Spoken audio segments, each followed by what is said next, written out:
Bismillahirrahmanirrahim. Assalamualaikum warahmatullahi wabarakatuh.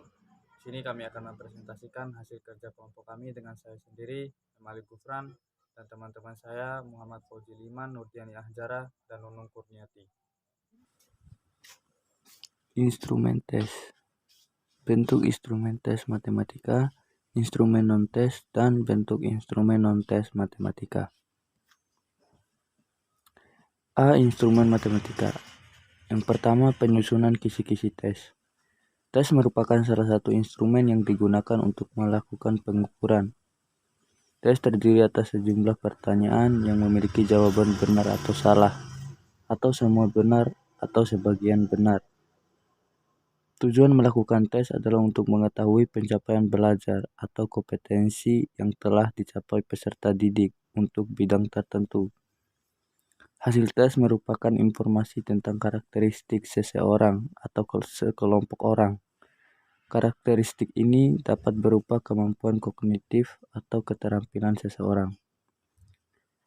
Kisi-kisi adalah suatu format atau matriks yang memuat kriteria tentang butir-butir soal yang akan ditulis. Kisi-kisi digunakan sebagai desain atau rancangan penulisan soal yang harus diikuti oleh penulis soal. Tujuan penyusunan kisi-kisi adalah agar perangkat tes yang akan disusun tidak menyimpang dari bahan atau materi, serta aspek tes yang akan diukur dalam tes tersebut, atau dengan kata lain bertujuan untuk menjamin validitas isi dan relevansinya dengan kemampuan siswa. Kisi tes bentuk objektif maupun uraian yang baik untuk akan memenuhi beberapa hal atau persyaratan, yakni dapat mewakili isi kurikulum secara tepat dan memiliki sejumlah komponen yang jelas sehingga mudah dipahami. Komponen-komponen yang dimaksud adalah yang pertama standar kompetensi atau SK, yang kedua kompetensi dasar atau KD, yang ketiga uraian materi, yang keempat bahan kelas, yang kelima indikator, yang keenam bobot soal. Dalam penulisan kisi soal ada kriteria kompetensi yang harus diperhatikan, yaitu yang pertama urgensi.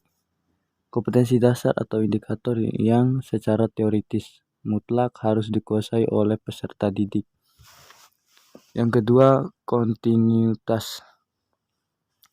Kompetensi dasar atau indikator lanjutan yang merupakan pendalaman dari satu atau lebih kompetensi dasar atau indikator yang sudah dipelajari sebelumnya, baik dalam jenjang yang sama maupun antar jenjang. Yang ketiga, relevansi. Kompetensi dasar atau indikator terpilih harus merupakan kompetensi dasar atau indikator yang diperlukan untuk mempelajari atau memahami bidang studi lain. Yang keempat, keterpakaian. Kompetensi dasar dan indikator harus merupakan kompetensi dasar dan indikator yang memiliki nilai terapan tinggi dalam kehidupan sehari-hari.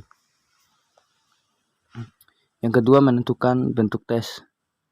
Pemilihan bentuk tes yang tepat ditentukan oleh tujuan tes, jumlah peserta tes, waktu yang disediakan untuk memeriksa lembar jawaban tes, cakupan materi tes, dan karakteristik mata pelajaran yang diujikan. Hal ini bisa diperjelas pada tabel 10 dan diklasifikasikan menjadi 5 jenis pembagian, yaitu yang pertama tes menurut sifatnya, yang kedua tes menurut isi dan tujuannya, yang ketiga tes menurut pembuatannya, yang keempat tes menurut bentuk soalnya, yang kelima tes menurut objeknya. Sekian yang dapat saya sampaikan. Untuk materi selanjutnya akan disampaikan oleh rekan saya Nurdiani Ahjara. Assalamualaikum warahmatullahi wabarakatuh. Perkenalkan, nama saya Nurdiani Ahjara, NIM 1901030007. Saya dari kelas 5A. Di sini saya ingin melanjutkan materi dari Muhammad Ali Gufran, yaitu B. Bentuk instrumen tes matematika. 1. Tujuan instrumen. Tujuan instrumen tes ini adalah untuk mengetahui sejauh mana pengetahuan siswa tentang pemahaman materi pembelajaran selama semester 1 di kelas 9. 2. Jenis instrumen yang digunakan. Jenis instrumen tes yang digunakan penulis adalah bentuk pilihan, ganda, dan esai. Soal pada instrumen berjumlah 33 soal.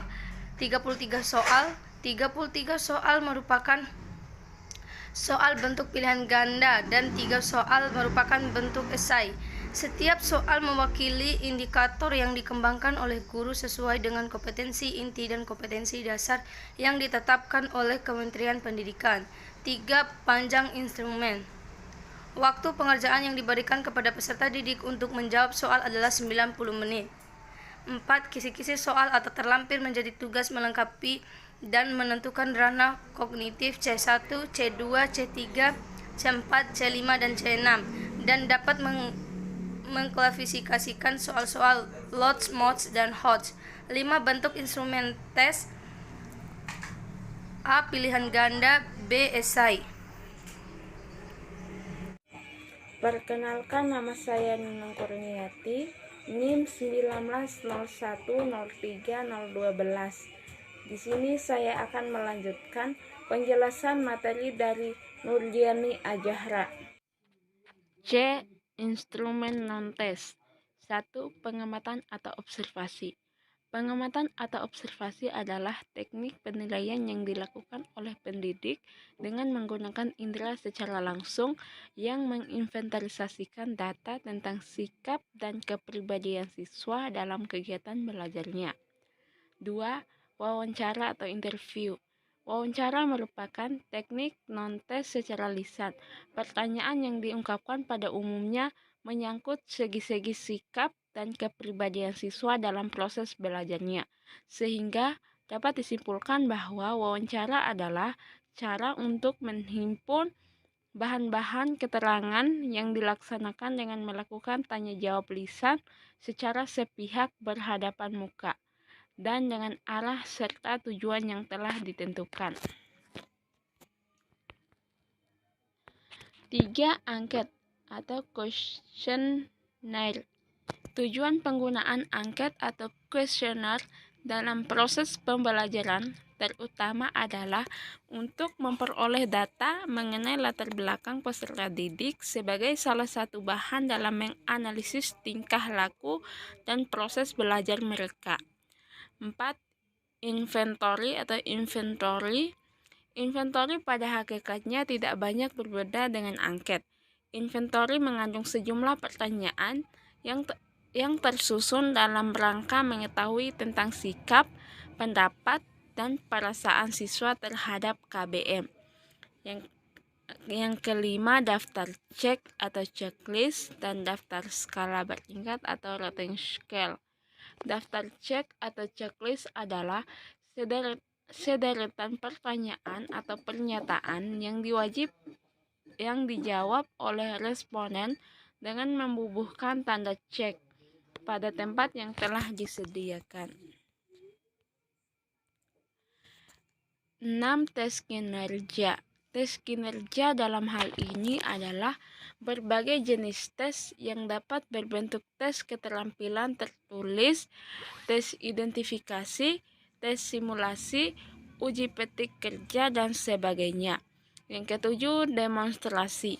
Teknik demonstrasi dapat dilakukan dengan cara mengumpulkan data kuantitatif dan kualitatif sesuai dengan kompetensi yang dinilai. Yang kedelapan, portofolio. Portofolio adalah kumpulan dokumen dan karya-karya peserta didik dalam karya tertentu yang diorganisasikan untuk mengetahui minat, perkembangan belajar, dan prestasi siswa. Yang kesembilan, jurnal.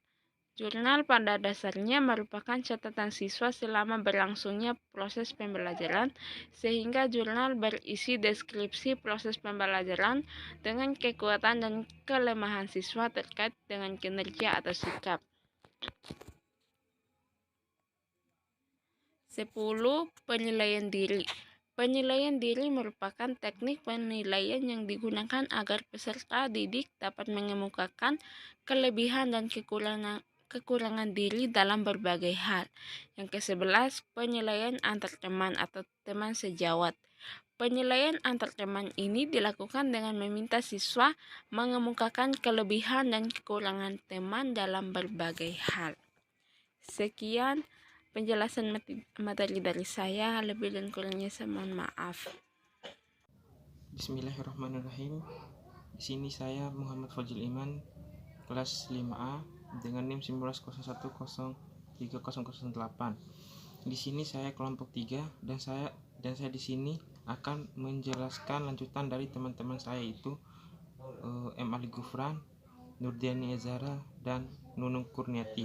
Di sini saya akan menjelaskan bagian yang terakhir atau bagian yang D, yaitu bentuk instrumen non tes matematika.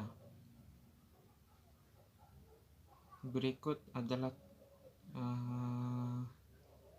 bentuk instrumen non tes matematika. Baik, bentuk instrumen non-tes matematika itu ada 4 poin. Yang pertama, tujuan instrumen. Tujuan instrumen non-tes ini adalah untuk mengetahui sejauh mana minat peserta didik terhadap mata pelajaran matematika kelas 10 semester 1. Kedua, jenis instrumen non-tes yang digunakan.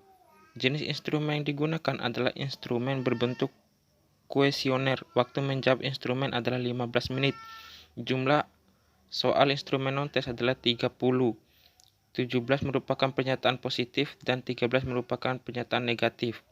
Yang ketiga ada skala yang digunakan. Skala penilaian yang digunakan dalam instrumen ini adalah jenis skala Likert. Yang keempat ada kisi-kisi instrumen non-tes. Sekian dari penjelasan kami berempat. Apabila banyak kesalahan dari kata, mohon maaf. Sekian dari kami. Wassalamualaikum warahmatullahi wabarakatuh.